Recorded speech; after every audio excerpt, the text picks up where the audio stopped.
Talking points. Talking points. Talking points. Talking points. Talking points. Talking points. Talking points. Talking points. Talking points. Talking points. Talking points. Talking points. This is Talking Points, the panel discussion program for Western Maine, devoted to topics drawn from stories which have appeared in Today River Valley, the video news feature program of the Androscoggin River Valley.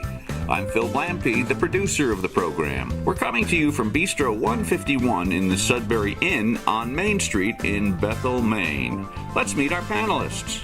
Lori Gilbert is the founder, editor, and publisher of Bethel Living, a magazine with in-depth articles about people, places, and events in the greater Bethel area and the western Maine mountains. Lori owns and operates Royal River Graphics in Bethel, where she creates websites and promotional and marketing materials for businesses throughout New England. Find out more at royalrivergraphics.com. Steve White, retired after 38 years operating Sunday River Inn and Cross Country Ski Center with his wife Peggy, served 34 years as a selectman in the town of Newry and 23 years as a commissioner on the Maine Land Use Regulation Commission. Steve now serves on the boards of many local, statewide, and regional nonprofit organizations, working in areas including youth, wellness, conservation, recreation, education, forest health, and community resilience. As for me, Phil Blampede, I launched the video feature show Today River Valley 4 years ago. It started on the internet and eventually got region-wide placement on WPME TV. My idea was to take the kind of community journalism found in local newspapers and translate it into a video program. Not only can you find the program on WPME TV, you can also watch it at any time at todayrivervalley.com. In this edition, the questions will be, can something as simple as a basketball tournament turn around the fortunes of an area in economic decline? And is there any chance of passenger railroad service returning to western Maine from Lewiston, Auburn, through towns like Norway and Bethel, through to New Hampshire and beyond? After the panel has had a chance to digest those questions, we'll have a visit from Allie Smith, proprietor of the Sudbury Inn and Bistro 151, who will treat the panel to the bistro's signature salmon dish, a French classic. All that in a few minutes. Talking Points is sponsored by the Sudbury Inn. Lodging, fine dining, and a lively pub in an historic inn, right on Main Street in Bethel, Maine. Make the Sudbury Inn your headquarters for your next trip to Bethel. Centrally located downtown, this charming 19th century inn is right in the middle of shopping, skiing, fine dining, and all other Bethel attractions. Accommodations range from a full apartment with its own fireplace to deluxe two-room suites to single rooms. And you don't have to go far to find the best of Bethel, from fine dining in the main dining room to pub fare and live music in the popular Suds Pub to a bistro menu and bar in Bistro 151, featuring light fare with a creative flair. Chicken roulade, boneless breast of chicken stuffed with goat cheese, prosciutto, and asparagus served on a bed of spinach in a sauce poulet. Salmon and sorrel sauce, a classic French dish served in cream sauce flavored with sorrel. Blackened sea bass with a cucumber salsa, citrus glazed veal short ribs with an Asian sauce. The Sudbury Inn is family friendly, can accommodate pets, and as the magazine Bon Appetit put it, is the perfect way to end a day in Bethel. Call today for more information.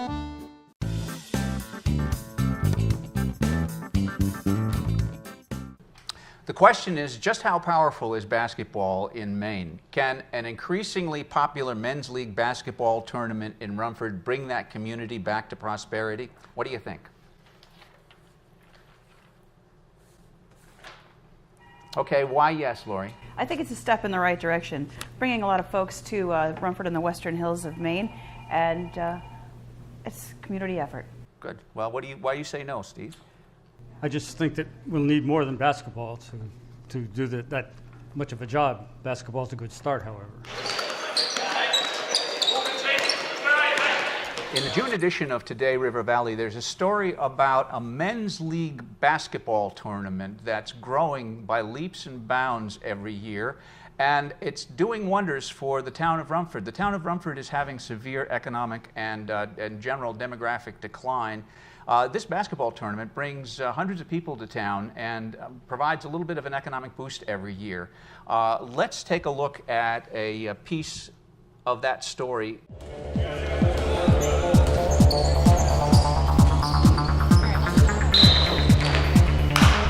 More and more teams are coming from all over the place as Perhaps we talked about before, we had a team from Long Island, New York. I've had some teams from Massachusetts that have expressed interest. We have teams from southern Maine, from eastern Maine, all over central Maine that come and play. Yeah, actually it's gotten bigger and bigger every year. The tournament draws its teams from the world of amateur men's league basketball. These are teams of men, often put together by the recreation departments of cities and towns, who once played basketball in school and want to continue playing even as they get into middle age. The 3-day tournament this year drew 24 teams with hundreds of players and their fans and friends. When the event ended, the local sports boosters had raised almost $13,000, and the local economy had benefited by untold thousands of dollars more. The fact that the basketball tournament is able to bring, 300-400 people to town is a big deal in a town that doesn't have much to attract people to it otherwise. The town's paper mill has been in serious decline for a long time. The population is half of what it once was several decades ago. What do you think? Can something like a basketball tournament make a significant difference in a town that's suffering such a severe decline? I think it's certainly helpful. As I said before, it's bringing a lot of folks to the area that may have not been there before, or that they're returning for their annual basketball tournament. And it gives a chance for many of the folks who've played basketball on teams since the 80s. Much of us are in our 50s, and I think there's might even be a few in their early 60s, to shine and a chance to play with new collegiate grads who some have gone pro ball. Well, Steve, do you think they're grasping at straws, or is this really going to make a difference? I think it'll make a difference. I just don't think that it'll bring prosperity in and of itself. However, there's a lot of other things going on in Rumford, and every little bit that comes along helps to boost the rest. There are companies looking at moving here. There are, the Chamber of Commerce has got new energy, and so good things are going on in Rumford. And basketball has helped, certainly, but I don't think they can stake their whole prosperity on it. What is that term that you use for this is organized primarily by one person, someone by the name of Eddie Patterson, and you have a term for that. Yeah, what is that? He's a PWP, person with passion. And that's what it takes to get anything going. Well, he said that if frankly, if he didn't make the effort every year to organize the tournament, it probably wouldn't occur. Right. Now, it's of great benefit to the community. The players love it, the community loves it, and yet he doesn't get the help he needs. He has to do it pretty much on his own. The question might be raised, what's wrong with people anyway? Why do they leave him out there on a limb by himself? Well, he does have a strong volunteer team that works with him, and all this work does benefit the community. It would be nice to see more folks get involved. I think the money that is raised from these tournaments helps a lot of the local sporting events and school programs, and maybe folks aren't aware of that. Maybe they need more publicity about the grassroots event. Today River Valley will no doubt solve that problem for them. Absolutely.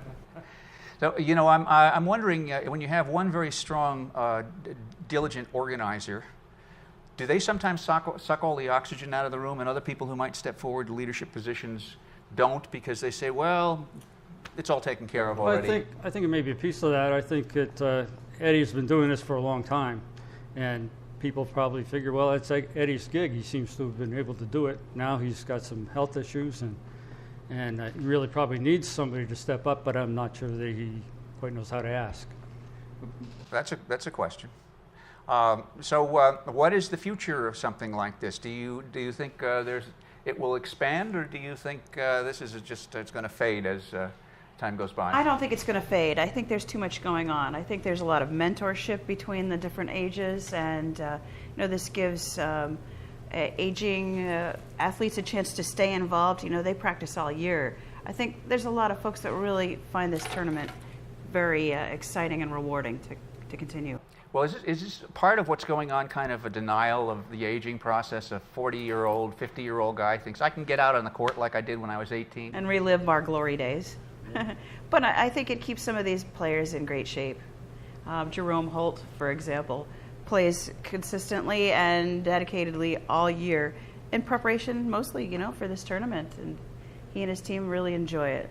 Well, the oldest player was just about to have his 60th birthday. Wonderful. Wow, I wonder whether it's wonderful or whether it's suicide. Oh, no, I think as long as he keeps doing it, he's fine. You don't want somebody to just come out for the tournament and think that he's going to keep up with these guys who've been practicing all years.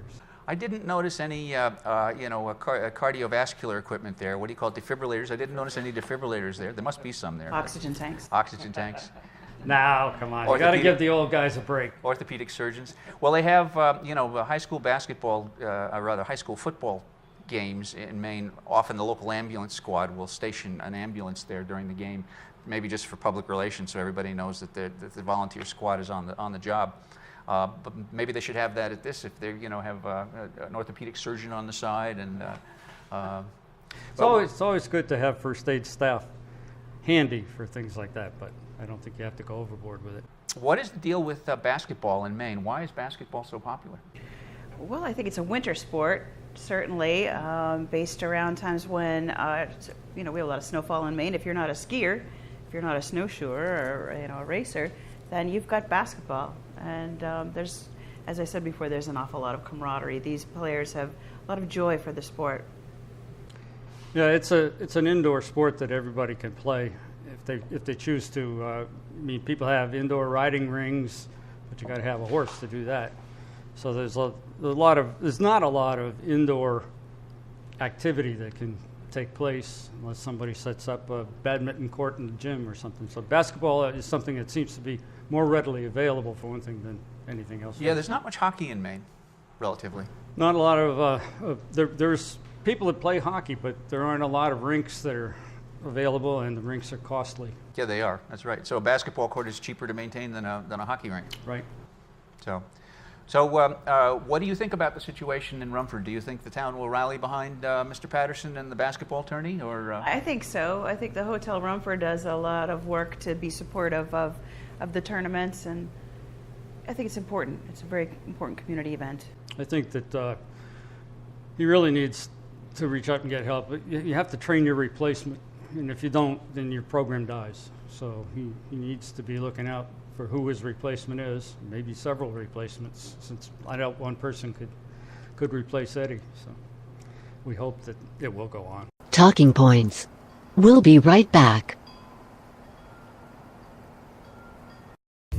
If your shoes don't feel right or your feet hurt, don't ignore the warning signs. Visit Pine Tree Orthopedic Lab in Livermore Falls, the leading provider of corrective shoes and accessories in Maine. Foot problems can lead to pain in the knee, hip, and back. At Pine Tree Orthopedic Lab, we design footwear to relieve pain or discomfort from disease, overuse, or congenital conditions. In our retail showroom, there are 4 certified pet orthotists who provide your initial foot exam at no charge.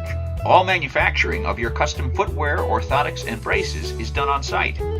Hi, I'm Bruce McDonald, president of Pine Tree Orthopedic Lab, and I'd like to invite you to come to the most unique shoe store in Maine, where we are the foot comfort specialists. Don't ignore that discomfort. Pine Tree Orthopedic Lab, open Monday through Friday 8 to 5, Saturday 8 to 2. The thing about Pat's Pizza is that it's informal, but the food is really good. It's not just pizza. They make their own dough there, they make their own lasagna there, and it's a very comfortable place. You go in and it's a rustic post and beam interior. Portions are incredibly generous. Staff is friendly. I like trying the microbrews. They have a selection of microbrews at the bar. They have a 6-page menu. It's you have to think a while before you make a choice. They have gluten-free specialties, including gluten-free carrot cake. They've been there for nearly 2 decades, and I think there's a reason why. It's a very pleasant place to find some really good food in a comfortable environment.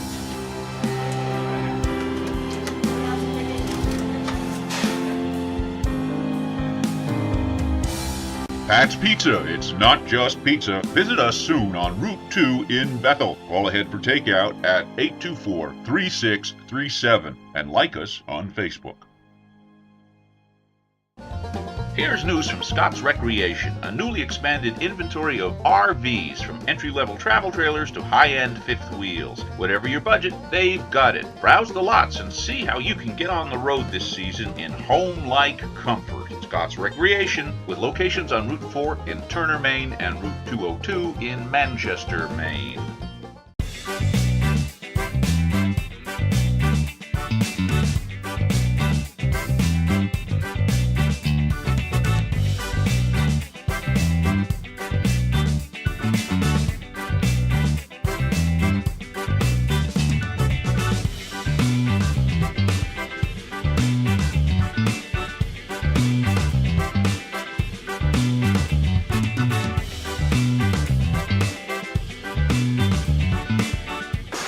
Connie Asno, and we look forward to serving you in our historical downtown Rumford restaurant. Connie's Place, now open at 136 Congress Street, downtown Rumford on the island.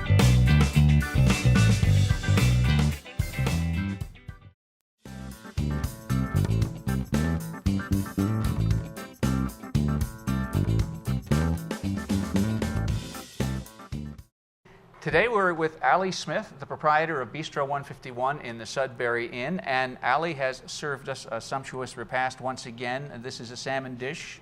Could you describe it a little bit for us, Allie? What we have here, it is a pan-fried salmon with a sorrel and cream sauce. It's a very famous recipe. It dates from the 1980s at the restaurant called Trois Gros, which is in southeast France. Let's see, it's a restaurant that's very close to my heart, having been there a number of times. Can we try it? Yes, you can. It smells wonderful, Allie. I should also give a shout out. This particular version of the recipe comes from Pierre Frenet, who some of you may remember from the PBS series back in the 90s and zeros. So it's his recipe of that particular classic. Now the seasoning on this is sorrel? Yes. Sorrel is a herb which is very popular in France. It looks a little like spinach when you pull it out of the packet. It's got a taste, a slightly strange taste. It's a very vegetable taste. It tastes a little bit like rhubarb, which is... I think it tastes a little lemony. Yep, it's quite tart and astringent, but by the time you actually put it in with the cream and the richness of the salmon, I think it's an absolute genius. This really does bring the richness of the salmon out. It has that crisp quality. I don't know if I'm describing it in an uneducated way, but it reminds me of a really well done swordfish or a really well done bluefish. Yep. And often salmon doesn't have that quality. It's lovely with the cream sauce. Yes, I'm afraid I'm giving you another cream sauce. I do apologise. Well, I think we're okay with it. The name of the dish, it is salmon in sorrel sauce. It's in French, that's salmon à l'oiselle. The reason why this dish is very special to my heart is because it was originated in a restaurant called Trois Gros, which is in the French industrial town of Roanne, which is near Lyon. It's in southeast France. These people, they've actually had 3 Michelin stars, which is the creme de la creme, for 34 years now, without break. This was one of the original dishes of the Nouvelle Cuisine movement before it became tiny things on big plates. So basically it's a grilled salmon. It comes with a sauce which is flavoured with sorrel. The dish was so famous, in fact, that the good people of the town of Roanne, because it brought such fame to their community, they actually painted the railway station, which is right across the square from the restaurant. It's now painted in green and pink to commemorate this very dish.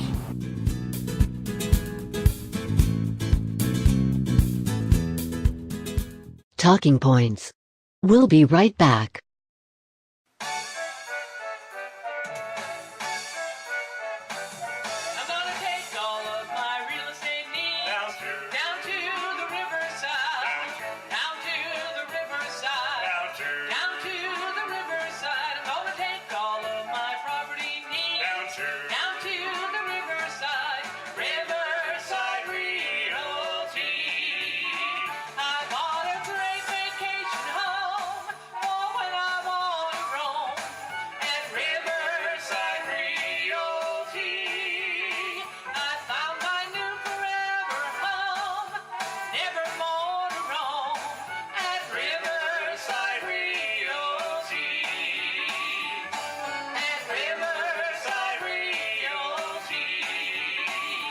So come on in. Let us open new doors for you. After all, we are the people-pleasing agency serving all your real estate needs.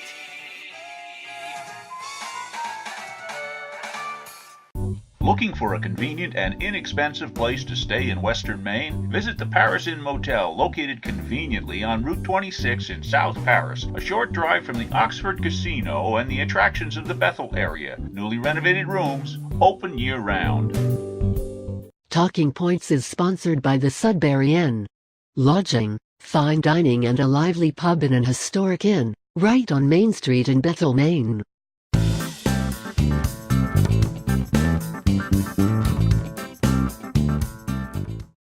Back in the 1950s, you could board a passenger train and travel almost anywhere in the country and parts of Canada. There is a current effort underway to return a passenger rail service to throughout Maine.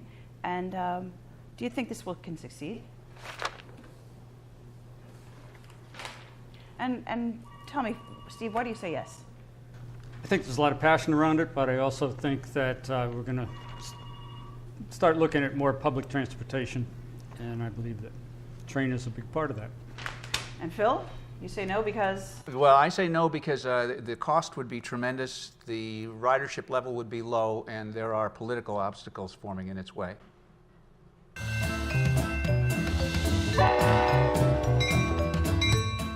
It's a beautiful dream. Trains, those majestic machines, returning to the hills of western Maine, bringing convenience and prosperity, along with all the romance of traveling by rail.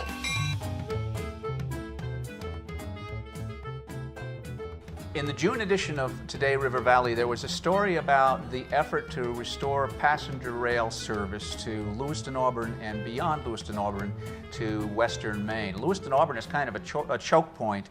If the track isn't improved from Portland to Lewiston, Auburn, no trains can get past that to come up to towns like Norway, Bethel, Gilead, Berlin, New Hampshire, and so on. And there's an effort to try to begin to restore passenger rail service to Lewiston, Auburn with the hope that it can come up further after that. However, a lot of opposition has developed to the idea, and the biggest opponent is Governor Paul LePage, who is sitting on the funding that's necessary to do the study, which would be the first step toward getting this project underway. So under those circumstances, what are the chances that we will ever be able to get on board a passenger train in Bethel, Maine at any time in the future? I think the potential is there. I hope that Paul LePage's ideas are not going to be around in a few years and that we can move forward. I was just at the legislature when he trying to help the solar initiative survive, and he vetoed that. But as far as trains go, there are a lot of people that are interested. People fought the train from Portland to Boston too, and it turned out to be the most popular route on the Amtrak system.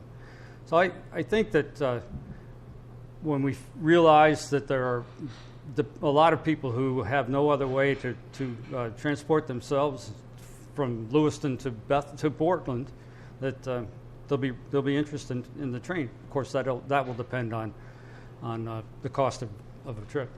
Lori, what do you think? I love the idea of passenger rail. It's romantic, to sit back in your car, get a chance to ride through the countrysides, everyone's backyards. I really love the idea. It's efficient and all. But I am concerned that this study has been railroaded. I think it's a $500,000 study that has, the money is there, but LePage is just denying us the ability to go ahead and proceed with that study to prove the viability of the project. I think the towns of Lewiston and Auburn had to come up with maybe $100,000 of that $500,000. So it's frustrating right now. Our hands are a little bit tied. The study needs to happen so we can figure out if we can make this project a reality. There's a lot of energy behind it, a lot of positive energy, but we need to know the expense. Well, let's hear from a couple of the people who feel that it's not a good idea to start passenger rail service up again. I went to the meetings for this current passenger rail possibility. If in my own words, I felt that it was a lot of pie in the sky. I just felt that it was something that probably wouldn't come to pass in our lifetime. The rail advocates, who are very vocal, remind me of the current political campaign to some extent. It's almost like saying, let's make America great again by bringing back all the trains. But you have to think through how it would be done. The question of how you do it becomes a major issue. The cost estimates are anywhere from 100 to 200 million to run the train, the passenger rail up to Lewiston, Auburn. And I think that is very, very expensive for the, I think, light ridership that it will have. So they're arguing you can't have mass transit without mass. That if you don't have you know, a population of 1 million, you're not going to have a sufficient number of customers to ride and pay for a train line. They also say that there's bus service makes more sense because if you set up a particular bus line and it doesn't work out, it's very easy to reconfigure it and send it somewhere else. Whereas once you set up passenger rail, you're stuck. And if that line isn't convenient for people, you're out of luck. Well, I think we're forgetting that not only are we talking about Portland to Lewiston and then potentially up to Bethel and Berlin, but we're talking about Montreal down. And so there's as much fervor in Montreal to get down to Old Orchard Beach, for instance, as there is in Lewiston area to try to get back and forth to Portland. So I think if we think of the whole thing as a whole, we'll find that we have more support than we think. I would like to remain positive. I'd love to see this happen, but gosh, we can't do anything until we get this feasibility study, find out the numbers. Well, they're starting a bus line that will run from Lewiston and Auburn to Portland, which might take up a lot of the demand for mass transit between those areas.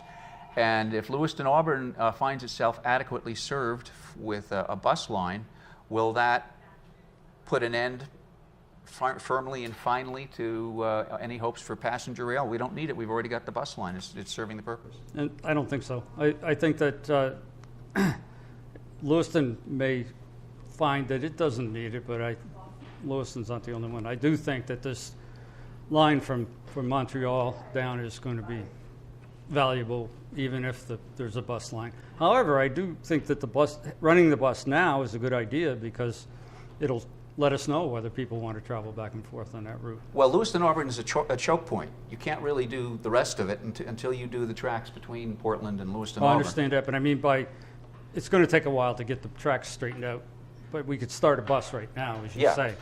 And so by using the bus, rather than, we'll find out if the bus is overwhelmed, that may say, yes, we need the train. Well, Lewiston and Auburn both have a majority in favor of train service, but I'm not sure how strong that majority is, whether they will continue to feel that way. I think there's been a little moving back from support for passenger rail, particularly since the bus line is underway. Should start next year, 2017. The train to Brunswick, the Amtrak going up to Brunswick, has not been a success in terms of ridership. You have trains with 200 and 300 seats on them, and you'll only have 15 passengers leaving Brunswick. That's not enough to sustain that project, is it?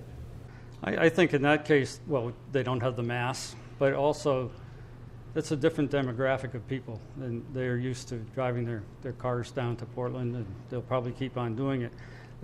In Lewiston's case, there's a lot of people who don't have cars, and if they can find work in Portland that they can't find in Lewiston.